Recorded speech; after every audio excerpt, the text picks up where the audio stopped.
In a world of influencers shouting for attention and leaders boasting of their power, true mastery has become almost invisible.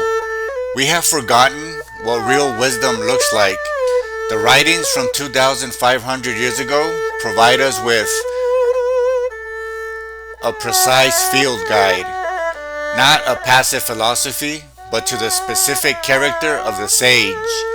We will now apply this ancient blueprint as the ultimate antidote to the toxic leadership and empty consumerism that enslaves us, adding our voice to the many efforts already working for the betterment of humanity and the future of a greater equality. In chapter 15, Lao Tzu tells us, "The ancient masters were profound and subtle. Their wisdom was elusive, beyond description. One can only try to describe their appearance. They were cautious, like someone crossing a winter stream. They were alert, like a warrior in enemy territory. They were courteous, like a visiting guest. They were fluid, like melting ice. They were genuine, like an uncarved block of wood. They were open, like a valley. They were murky, like muddy water. Who can be still until the mud settles and the water clears? Who can remain at rest until the right action arises of itself?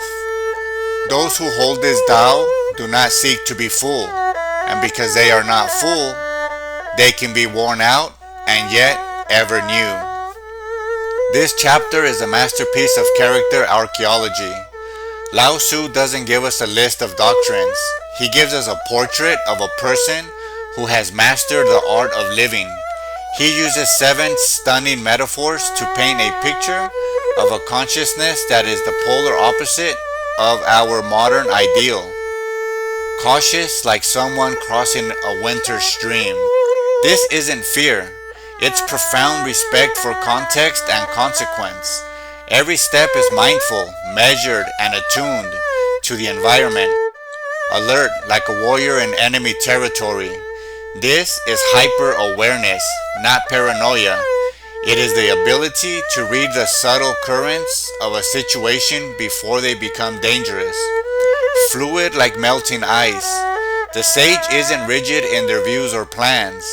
They adapt, change form, and flow with the circumstances, moving from solid certainty to liquid possibility. The most powerful metaphors come at the end. Genuine, like an uncarved block of wood. This is a state of poo, natural, unprocessed, free from the artificial craving of social conditioning. Murky, like muddy water. The sage doesn't need to protect clarity and answers at all times. They can dwell in the uncertainty, in the not knowing, trusting that stillness will eventually bring clarity. Who can remain at rest until the right action arises of itself? This is the core of Wu Wei, non-forcing action. It's not inaction. It's the supreme effectiveness that comes from acting in perfect timing, when the path reveals itself, not when the ego demands it. This archetype of the grounded, perceptive, and adaptable master is a universal ideal. In Sun Tzu's Art of War, the ideal general embodies these traits perfectly. They are cautious and alert, knowing that survival depends on understanding the terrain and the enemy. Their strategy is fluid, able to be formless like water, so the enemy cannot anticipate them. Victory goes to the one who can be still, observe, and act only when the moment is right, wasting no energy on premature battles. In Stoicism, the sage is the person who lives in accordance with nature and reason. The Stoics' caution is the practice of premeditation of evils. Their alertness is constant vigilance over their own judgment.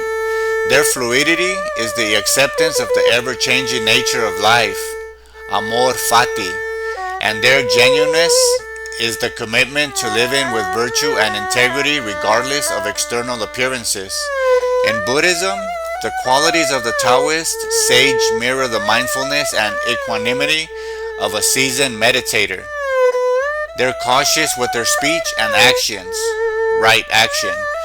They are alert through sustained mindfulness, sati. Their openness is the spacious, non-judgmental awareness that can hold all experience. The practice of sitting in meditation until the mud settles and the water clears is the very definition of vipassana. In indigenous worldviews, the sage is often the elder or the person deeply connected to the land.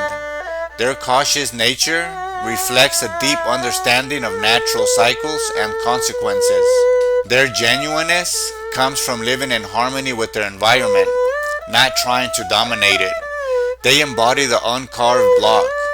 By maintaining traditions and the way of life that is authentic and unadulterated by external colonizing influences. In a society that celebrates the loud, the flashy, and the constantly busy, the sage is an evolutionary threat. The system is built on predictable, reactive consumers. A person who is cautious is not impulsive. A person who is genuine cannot be sold an identity. A person who can be still until the right action arises is immune to the manufactured urgency of 24/7 news or Black Friday sales.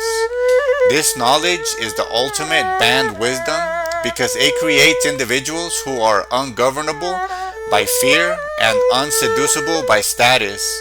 You cannot manipulate a person who is alert, like a warrior in enemy territory with political propaganda. You cannot sell a new iPhone every year to someone who, not seeking to be full, can be worn out and yet ever new. Their fulfillment is internal, their renewal is spiritual, and their power is quiet and self-generated. To apply this to start a quiet revolution in personal conduct, first become a social sage. In conversations, practice being open like a valley. Listen more than you speak. Be murky. Don't feel pressure to have an instant, clever opinion on everything. Allow your understanding to deepen before you respond. 2. Become a consumer sage. Before a purchase, be cautious, like crossing a winter stream. Ask, is this a genuine need, or am I being carved into a shape that isn't my own? Reject the pressure to project an image through your possessions. Become a community sage. In your local groups, champion stillness instead of frantic activity. Create spaces for shared reflection. A community garden, a reading circle, a tool library. These are environments where people can remain at rest together, allowing collective wisdom rather than reactive panic to guide your actions. The sage is not a mythical figure from a lost age. They are the potential in every one of us to move through the world with profound respect, unwavering awareness, and authentic simplicity. In an era of noise, the most revolutionary act is to become still. In a culture of consumption, the ultimate power is to be the uncarved block. Stop trying to be full, and you will discover you are already complete.